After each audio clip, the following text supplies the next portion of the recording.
Episode of Sales Freak, and today I'm very excited to have our guest Tibor Shanto. Tibor is Chief Prospecting Officer with Rubor Sales Solutions. Did I say that right? You can tell me in a second. You probably know him from many books, podcasts that he has done. He's host of Breakfast for Champions podcast, as well as a YouTube channel that shows on YouTube. His YouTube channel is Sell Better, and he's author of 3 books, which we'll get into in a minute. Tibor, welcome. It's great to be here, Aiden. Thank you for having me. It's great to have you. It's great to have gotten to know you. A lot of places to start, but I guess the first place is I guess everyone, if watching this, not necessarily going to know that they're watching 2 Canadians. There you go, coast to coast. Coast to coast, Toronto, Vancouver, basically. So Tibor, welcome. One of the things I wanted to start off with was what I really like, and hope maybe you can kind of elaborate a little bit. I guess you would call it your motto, or maybe you can tell us better, but your kind of your motto is execution. Everything else is just talk. I like that. When you say execution, what do you mean? I think, it's going to sound odd, but the simple act of just doing it, like there's a lot of thinking in sales. There's a lot of people trying to figure out what to do. And often what I find is if they just do something and learn from the potential mistake, because there's no guarantee that they'll make a mistake, there's potentially that they won't. But if you just go out and do things that are legal, moral, and ethical, things will happen. And I find that too many people in sales, but elsewhere in business, spend a lot of time thinking and a lot of time talking about things. And by the time they get around doing it, there's no more time. So I think doing it is a key thing. But, I don't want to sound flippant. I think once you do, before you do it, you should have some goals as to what you're trying to achieve, what the measurables are going to be. So, going in, what you're going to inspect coming out. And then, always be, I don't know what the formal process is, but, it's that notion of doing something, learning from what you've observed, and then putting that back into the next iteration and then continuing that process. So I think, at times just do it. And as long as it's moral, ethical, and legal, probably not going to get into trouble. Yeah, I can't think the exact analogy, but when you said that, I think it was Patton that said a half executed strategy is better than thinking it out and doing nothing, right? Like, I mean, you can sit back and plan it all perfectly. I used to be a member of the CAPS, Canadian Professional Speakers, and there was a guy sitting there one day, and I was a lot younger. He was talking about lessons he learned and how someone said to him one day, just pick up the damn phone. And he was doing all these things, and he was way older than me. He was close to retirement. He goes, and he just said, pick up the damn phone. And it just always stuck with me. What he was saying is he sat there, he was planning, he was, making all shiny brochures or whatever he was doing. Finally picked up the phone, he executed. So, so when it comes to sales and prospecting, there's a lot of different philosophies out there right now, and don't cold call, do cold call, do this, don't do that.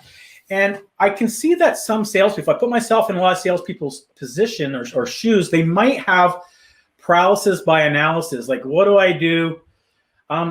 So, just from your perspective, what is execution, and what can someone start doing right now to execute, to start growing their business, meet their budget, get their sales manager off their back?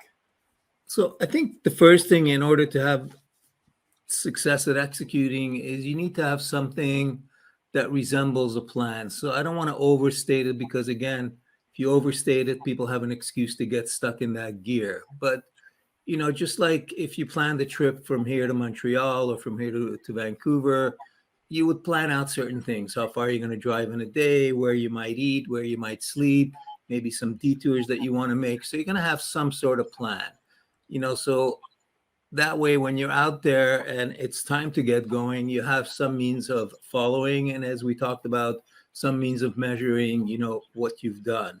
So whether you call it a workflow, whether you call it a sales flow, a process, a plan, you got to have something that you can follow that, at the very minimum, it'll help you identify who you should be trying to sell to. And I think one of the disfavors that we do our audience is we always talk about qualifying. And I think it would be much better to disqualify, because if your close ratio is 1 out of 4, which would be okay these days, right? That means you're not getting 3. So the quicker you can disqualify the 3 that aren't going to close, the more time and focus you have to look at the ones that are going to close. And then even on a more granular level, if you talk to salespeople about what they should do at a given stage of the sale, they'll talk at a very headline level, but they rarely get into the actual weeds. And I think sometimes they don't know what those actual weeds are. And I'm not saying that negatively. They just have never been trained. So whatever success they've had, they've found it on their own. So, like a lot of us, they just do it by rote. So I think that having a plan, like, what am I going to say on the phone when I phone somebody? What am I going to do when I get their voicemail? What kind of email am I going to send? What does that pursuit plan look like? Am I going to call them 3 times in a week, or am I going to call them 12 times in 2 weeks? And what's that flow going to be? And the advantage of having a plan to that detail is when you do get busy, you can just do it without having to think about it. Not having a plan, when you get that moment when you have nothing to do, if you should be so lucky, you're not gonna, you're just going to sit there. So it starts with a plan, and then really, what am I going to do when I get on the field, right? And that to me is the execution part, is, doing it, reviewing it, and then applying it again. But all too many times people just do it once and then they talk about it for the next 6 years. Yeah, I was guilty of that in my early days, and I was also unfortunate enough to not really have what I would say is it was a good sales manager, someone kind of liked to be liked, but didn't actually coach me and would ask me a question. I can give a BS answer and he would be gone, or I could put 10 names on a Friday report, and it was never, and I would just kind of BS my way and I got a little lucky. I didn't have a strategy. It was only when I got married, had kids, I realized, it's not just me now. So one of the challenges I had was creating a strategy. Absolutely. And okay, I'm going to do this, I'm going to do that. Is like I would get, like, I have these here just always as a demo. I have a list of so-called leads, right? There's business cards. Right. And just pick up the phone and phone these people. Or, I've been making some cold calls old days, cold calls where I was just collecting business cards and, didn't have LinkedIn, stuff like that. And I have 2 or 3 of these gold gems, and I'd put them over here because these are the ones that said, yeah, come follow back up with me in 3 months or whatever. I'd be like, yes. Right? Yes. And I'd phone them in 3 months and they'd say, who? Where? So what does the strategy look like? Like, I know you have one of your on your YouTube channel, one of the first things you have is, it's great advice, is the triple tap. You have email, your LinkedIn, your phone. Do you think they should start with phone? Do you think they should start with email? Do you think there is a best process? So someone that's kind of stuck, what would you say? What should they do?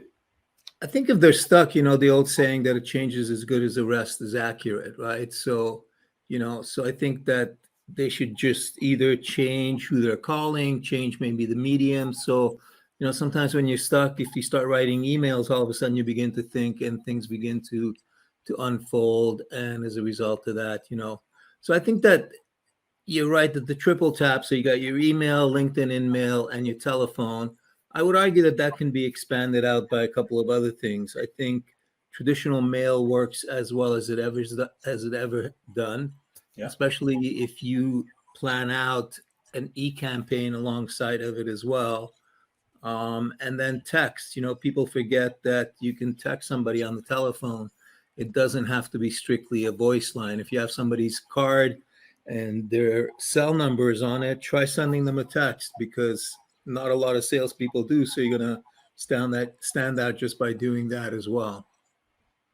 But I think definitely the 3 to go to would be email, LinkedIn, and the telephone. And I do believe in the telephone. I think somewhere in there you asked that question.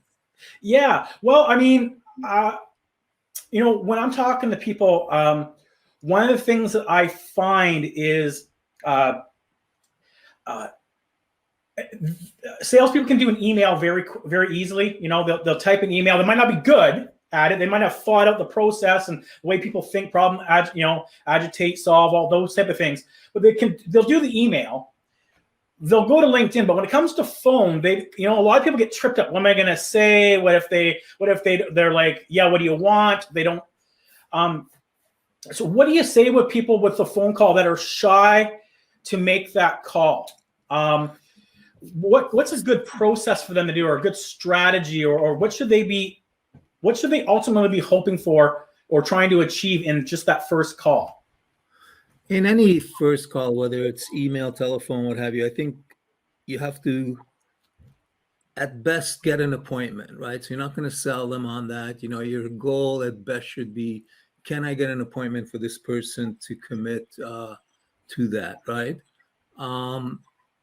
So to me, it's a question of not getting past that. So salespeople get drawn in, they'll get quote unquote buying signals, right?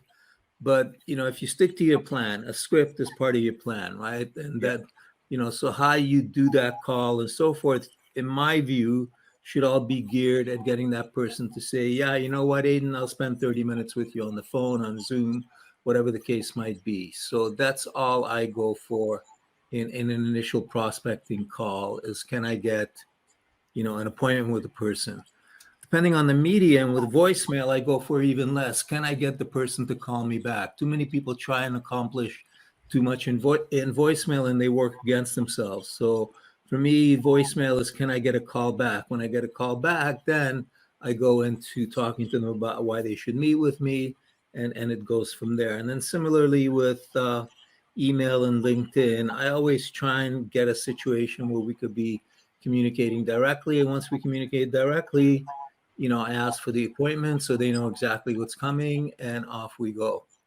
But to answer your previous question, because I think I left it unanswered, it doesn't matter which one they go with first. Like, I would suspect somebody that's half my age is probably going to start with an email. Somebody that's about my age is probably going to start with a phone.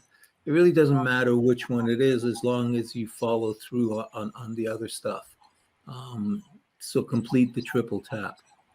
Yeah, I like that. I mean, one of the things that I have is, just a set strategy. Day one email, day two this, day three that. One of the learning lessons for me as a business owner is coaching your own people, right? It's one thing to coach salespeople, but you have your own people. So you say, hey, phone these people. Here's a list of people to phone. Here's the script. And so I had this guy that no longer with me, and he wasn't getting anywhere. So I listened to some of the phone calls, and he was getting through, but he'd get a voicemail and he'd hang up. And it was my fault for not saying no. At least leave your darn name in that, because at some point you stop being unaware. A person stops being unaware. Aiden who to, oh, is it Aiden guy again? And being somewhat familiar with them calling. So when someone's doing that, how much is too much, do you think? Like, how much is like, how many, when do you stop? Or do you stop? Well, I mean, you stop in the sense that you don't keep going forever. So if I have somebody in a 3-week plan, right? So it'll be a combination of LinkedIn, telephone, emails, text, and so on. So I tend to run them for about 3 weeks, and they'll get anywhere from about 13, 14 to, I think at the other end, about 18 touch points in those 3 weeks, right? Yeah. So at the end of that 3 week, I park them, not because I'm giving up on them, but I need something in the pipeline because the mortgage is coming due, right? Yeah. So I recycle them. So I always say time is not recyclable. It's the only one thing we have that is non-renewable, non-recyclable. So you really should focus on how do you utilize it? How do you spend it? How do you invest it? How do you waste it, right? So I recycle them only because I want to be able to put stuff in their pipeline. But, I have a client that I just started doing business with this year, and the first time I called on them was 2004. So do you give up? No. but you want to make sure that you're optimizing that one resource, that 24 hours, that you're squeezing the most that you can without going crazy. I like that. I like that. Now, when you're prospecting, kind of ties in, I think, to the time we're in. The time of this COVID, depending where you at, is It's everywhere. It's everywhere. It's in some places, it's light at the end of the tunnel and stuff. But my point being with that is, COVID, as an example, is a trigger event, right? Or can be a trigger event. I know you wrote a book with Greg Elliot's Shift, turn prospects into customers and harnessing trigger events. What do you maybe elaborate a little bit on, like, a trigger event? Like, an obvious trigger event is COVID, and if you're in the cleaning sector, which is I focused on, it's a huge trigger event, right? Hand sanitizers, disinfecting, killing COVID faster, blah blah blah. That's an obvious one. But someone using LinkedIn or something like that, how can they kind of be relevant maybe to someone that's not, like, how can they leverage trigger events, or what are trigger events? So trigger events, as you say, is an event that triggers a reaction in the marketplace. So, I'll explain the original triggers and then I'll sort of tell you where I've evolved to. So, there's the obvious ones. In the old days, prior to the internet, we used to look in the newspaper, and whenever there was a notice that somebody received $100 million, you figure they got money to spend, so you'd call them, right? Yeah. So that notice was a trigger. Or if you look now, job postings are a trigger. So I'll share, a trade secret with you. I have a resume up on all the job boards, Workopolis, Indeed, Monster, not because I'm looking for a job, but that's the cost of me being able to create an agent on their site.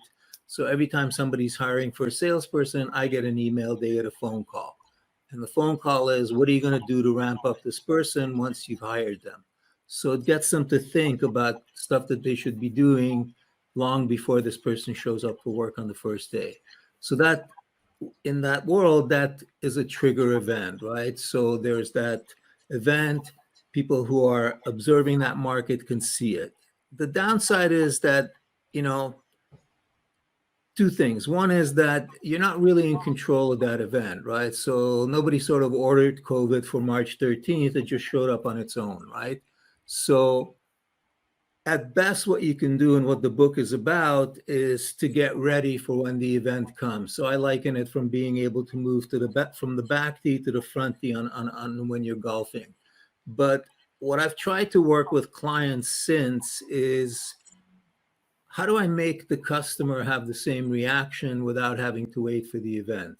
Because if I have to wait for the event, it's a lot like waiting for a bus. I have to get on the bus with all these other salespeople. I get off the bus with all these other salespeople. Where's the advantage?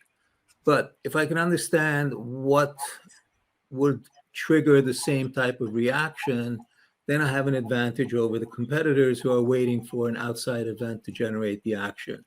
But if I can create certain things, if I can make somebody think about something that others at the moment aren't thinking about, then I have an advantage. So, different triggers for different things. I know it's going back a little bit, but if you'll remember when the Olympics were out in Vancouver, it was 2010, right? Yeah. So if you remember, Rogers at the time was the only one that was using the chips. TELUS and Bell were still CDMA, that old hardwire technology. So from what I read in the Vancouver Sun is that TELUS and Bell weren't going to invest in GSM technology until much later, but then they figured out that all those roaming dollars of all those foreign people coming into BC for the Olympics, all that money would go to Rogers unless they upgraded their network. So that's why they accelerated their transition to GSM from the CDMA network. So that's a trigger event, because that event enabled them to accelerate an investment, make a return back from the investment, and so on. I'll move on, but there's other triggers, like if you can figure out certain times. So when we did the book, we came across this article that somebody who's a new CFO, there's going to be a hierarchy of which things they deal with, right? So the most important, the most visible are going to get dealt with first, because that's when they get brownie points and they, rationalizing, the hire. But some of the less exciting stuff, but still quite large from an expense point of view, something like office supply, Grandin Toy, that type of thing. So they apparently went to those contracts about 9 months into their tenure. So if you can figure out certain time distances between an event and a reaction, you can begin to leverage that in a whole bunch of different ways. But if you want to take it to the ultimate, you should figure out how to cause that reaction as opposed to wait for a random event. I like that. That little idea on Workopolis now. That's a ninja. That's a little ninja move. That's good. That's great. Go for it. That's great. Great. Okay. Yeah, that's what I like about LinkedIn for those, those that have Sales Navigator and stuff like that. If they don't know, that can kind of help you with a trigger event. Someone changed a job or they posted something and it comes into your feed rather than you having to search for it. Allows you to kind of a trigger event in a slight way, new job change. Hey, Tibor. Hey, Mr. Prospect. Congratulations on the new move, whatever, that type of thing. So, just using technology and things like that are I guess would maybe consider mini trigger events, but something that allows you to spark a conversation rather than just being an outreach. Hey, can I have a meeting? Yeah, I think that's what most people need help with is just how do I start this conversation? I think once it's started and they see that the other person doesn't have fangs and they're not going to eat them alive, most people can find their own footing. Okay. Yeah, I want to be respectful of time, but I have two kind of one question. I want to talk to you a little bit about, and I like the story and kind of maybe how is it relevant to execution, how it's to sales. But you talk about basketball and being young in your gym class and tango moments. And I really like the story you use, and I like how you tie it in and maybe share that philosophy or that concept, if you will, with our audience. Yeah, I think, for a bit of background, I think that there's one thing that salespeople have a unique burden that other professionals don't. And that is that not only do we have to win every year, but we have to do it better than the year before, right? So, if you think about whether it's the Bulls of the late 90s or the Montreal Canadiens in the 70s, yeah, everybody had this expectation that they were going to win, but there wasn't. And in fact, they didn't always have more points than the year before. There were a couple of times when the points came down and the number of wins came down, but they were able to win. Whereas if you think about it in sales, that poor average sales guy up at the front not only has to do better than last year, but they have to win, right? So every year. So the question became, how do you create these ongoing breakthroughs? Because if you think about it, most professions maybe have a couple of breakthroughs in their career, where salespeople have to create a breakthrough every time there's a quota period, right? So how do you do that? So it just so happened when I was young in Montreal, I lived in an immigrant neighborhood. And because none of us came from a, frosty type of climate, hockey wasn't a big sport for us. We all played basketball. And I always say I made the basketball team because in January of 1970, I was about 5'1". And in September of 1970, I was 6'1". And as they say, you can teach a lot of things, but you can't teach tall. So we were all set to play basketball because we got this news that our new coach is somebody that had a reputation for taking schools to the championships. So when he first came in, we were expecting to have this sort of typical basketball practice, but instead he brought out this old record player with an old big band music from what's his name? Something Miller. Anyway, and he began to play this old big band music that I was familiar from my father. And, he began to dance around the gym. And then when the song was over, he said, "Now it's your turn." And we just sort of looked at each other, and we weren't very good dancers. We sort of bopped around the floor and kept going. And then finally, just as we were about to give up, he said, "Now we're going to change things up." And he put on the tango. And I don't know if you've ever done the tango, but 1, 2, 3, 4, 1, 2, 3, 4. And he brought out, the basketball, and he asked each of us to do a layup. And each of us did a terrible job. We all missed in different places. And he brought out the record player this time and he put on the tango again. It was 1, 2, 3, 4. And lo and behold, if we followed the music, we were able to get the ball in the net. And little did we know, but the rest of the year, he practiced all the plays to music. So what he did is he sort of took the pressure off the play. He put a little fun into it and made it a little bit more entertaining. And as a result of that, he was able to get us to do things that otherwise maybe would have been difficult for us to do. He made us practice to the music. And so it's almost like you followed the music to get to where you wanted to. So for me, it was an interesting thing because in sales, we're often faced with sort of these tango moments. What do we do, right? Just like I was faced with this moment that if I wanted to go to school championship, I was going to have to dance for it. There was no choice, right? So, but we figured out how to do that with his help. And I think that's the other element in sales is that if you have that plan that we talked about earlier and you have a good coach who'll help you implement it, then you can continue to evolve and continue to win, which I guess is the commonality with basketball and sales. Yeah, I love that. I like the story. It's a great story. It's what I got from it when I was watching the video of you talking about it was changing things up a bit, looking outside the box a bit, and adapting to where you're comfortable with it. But I mean, some people probably, I'm imagining, right into the tango, and some people were like, oh, why do I have to do this? And oh, this is stupid. Oh, this is great. But everybody adapted a little bit to it. And that's by taking a new skill set. And some of us will embrace it fully, and some of us will embrace it a little bit. But even that little bit creates a moment of change. And when we change things up a little bit, we can actually see things from a different perspective or a different angle, or we can learn from it not working and realizing the next time we can do something. So that's why I kind of got from it is the importance of change and adding things to the process to improve yourselves. I think, at the end of the day, you can say a lot of things about sales, but ultimately what we bring to our customers is change, right? So if somebody's dealing with another organization, I'm hoping that they'll change, right? Once they've changed to me, I'm hoping that they don't change. So I have to continue to demonstrate change for them. But I've always found that,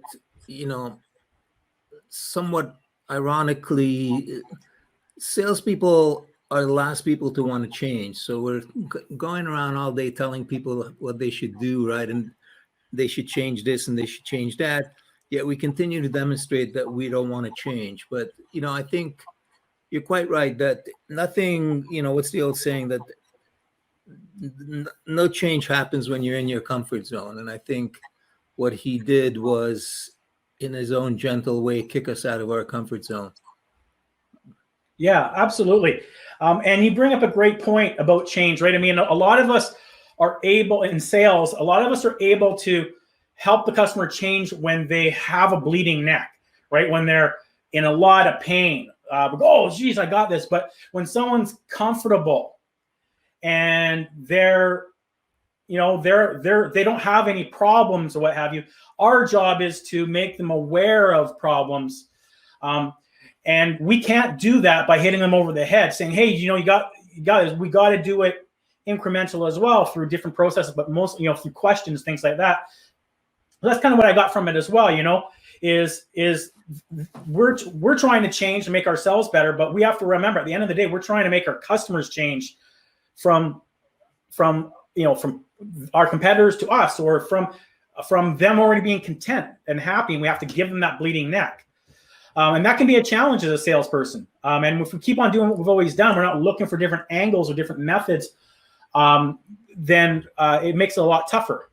It's challenging. It's interesting, though, because people do want to change. I think there's this myth out there that people don't want to change, right? But I remember after I did the book with, what's his name? We had this discussion, more like an argument, that, he felt that, you can't sell to people in status quo. And, I've been doing it all my career, and I continue to sell to people in status quo. So I began to do research because I wanted to know whether it was just, an anomaly or there was something there. And what I found is study after study shows that there's no correlation between loyalty and satisfaction. So 75% of people who switch from one vendor to another. So they went from Rogers to Bell or TELUS to Rogers, whatever the combination, right? 75% of those people said that they were satisfied or completely satisfied at the time that they switched. So if you think about it, what you said before, it's what we focus the conversation on, right? Yeah. So if we can align with where they're going, then it's easier to have a conversation about change because it's about where we're going. But if we can only align around this one element of pain, then there's not going to be much of a conversation. So most people don't budget for pain, but they budget for objectives, right? So I'd rather go to a budgeted item.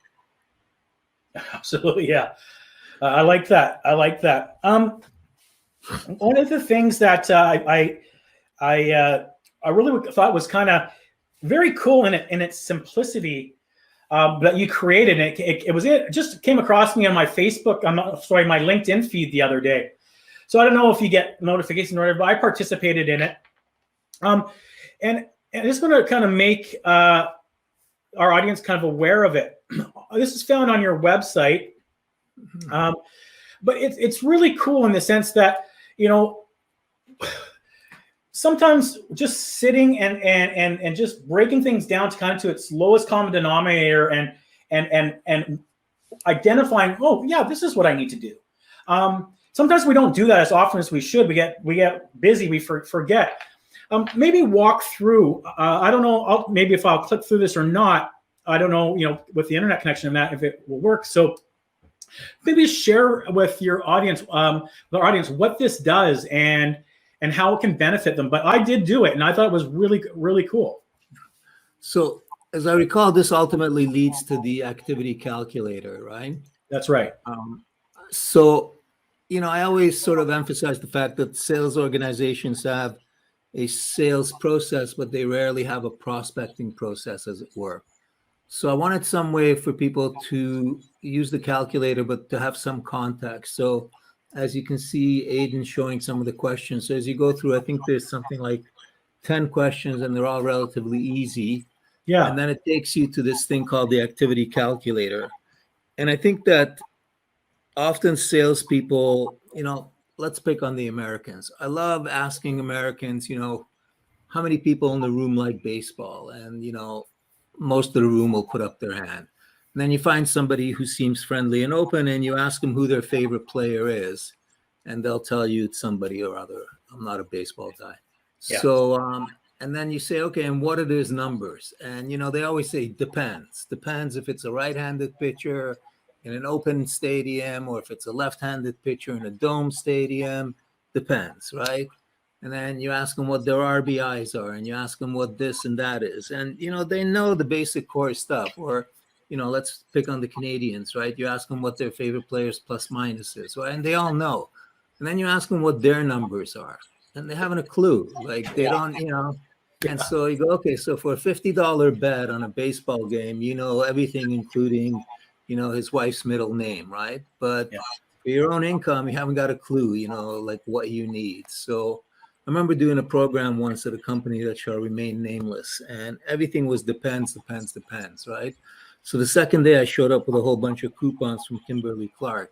And every time somebody said depends, I'd give them a coupon for, a Depends diaper, right? They stopped saying depends real quick, right? Yeah. But so I think that the calculator will help you understand really where you can continue to evolve, right? Because we joke about it, but it is true that come January 1st, you're going to get a new quota, but you're not going to get any more time. So you are going to have to figure out how to put more in that same box, as we talked about earlier, that you don't get any more time, but you get a bigger quota. And I think the only way, since time is fixed, as we talked about earlier, the only way that you can begin to sort of bend it your way is to understand what your numbers are, and then begin to think about, and this maybe takes us full circle, which elements of these, because it's not just a number, but my conversion of first meetings to discovery is really a measure of how well am I doing that first meeting to convince this person that they'll continue into discovery. So now I can explore what I've done in that meeting and think about how I could change that number. Similarly, with how many of those discoveries I can convert into a proposal within a predictable amount of time. So if I know those numbers, I can begin to think about where I can improve it, because if I can reduce the number of people that I have to sell every month by one, and each of those sales is 3 meetings, I've just freed up, 3-4 hours a month that I can now reinvest in something that will generate more money. So the activity calculator, much like any professional, tells you where you are, how's your swing, how's your stride, how's your slide, and then work with a coach, someone like yourself, someone like a manager, to help them change that number. So right now I'm getting 45% of my first meetings are converting into a pipeline opportunity. What do I have to do to make it, 50%? And then when you get to that, what do I have to do to get to 55%? And just around then, they should have increased your quota, which means you're back to square one. So it's knowing those numbers is important, but working with someone like your manager or someone like yourself to help them continue that change, to perpetuate it, I think that's the secret. Yeah, I always, my thing is I try to see how to squeeze time out of the equation and make things faster or better or more simplified. And when you're talking about using the activity program here, we're talking about that. You just think about, okay, if you're a basketball star and you're on the free throw line. I don't know what the percentage is, but I can tell you right now that even though I'm not a big basketball guy, but I know that if you hit 7 out of 10 baskets, first 9 out of 10 baskets, that the amount of money you make on your salary and that is probably in the millions. I don't know, but you've only improved 2 shots or 20%, but you've made more money in less time because you've gotten better at it. And what I like about this is when I did it is I recognized, okay, I got to make these many calls and at this gross profit. And it sounds obvious, but most of us don't sit down and break it down and say, okay, 10 calls a day, I'm going to get 8 no's, but probably get 1 yes. It's going to take 30 of those to get 2 new customers, whatever it is. And you can then sit back and say, okay, I have this process or this strategy, as we talked about at the very beginning.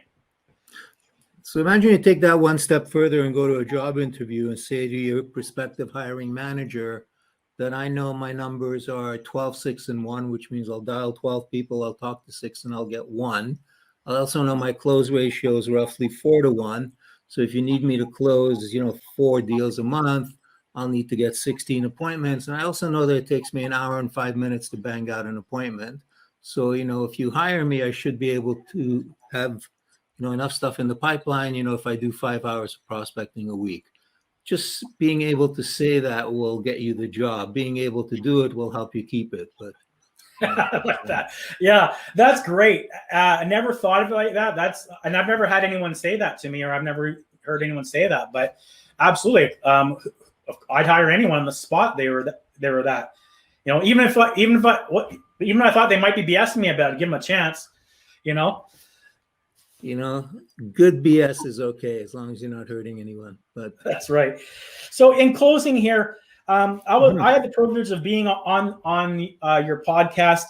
You have a podcast. It's the Breakfast of Champions. Maybe just tell everybody a little bit about it, how they can find it, and a little bit about where they can find you. So the podcast, yes, is called Breakfast for Champions, and it comes up in 2 formats. The one that you were on, which is a live broadcast every Friday morning at 8 a.m. Eastern. And we tell people that we'll have them out of there by 8:30 so they can be making money by 9. So a few weeks back, we had some people say that, they missed some of the program. So I've started releasing the same program, but as a regular podcast. It's called the Monday Morning Breakfast for Champion podcast. Very original title.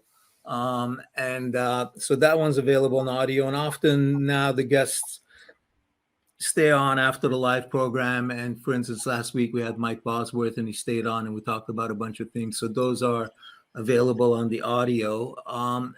In terms of where they can find me, LinkedIn is probably the easiest. Just look for Tibor Shanto, or just go to tiborshanto.com and you'll see more of me than anybody should. But those would be, I think, the best two places. And again, the podcast you could find, as Aiden said, on YouTube or on my website or on any of the outlets, whether it's iTunes or Spotify. If you just do a search for Breakfast with Champions, you'll find, I think even your episode is on there as well. I'll have to check. Yeah, no, it is. Yeah, no. And just speaking, when you spoke to, that was a great, the one you did last week. What's his name again? Mike Bosworth. Mike Bosworth, Consultative Selling.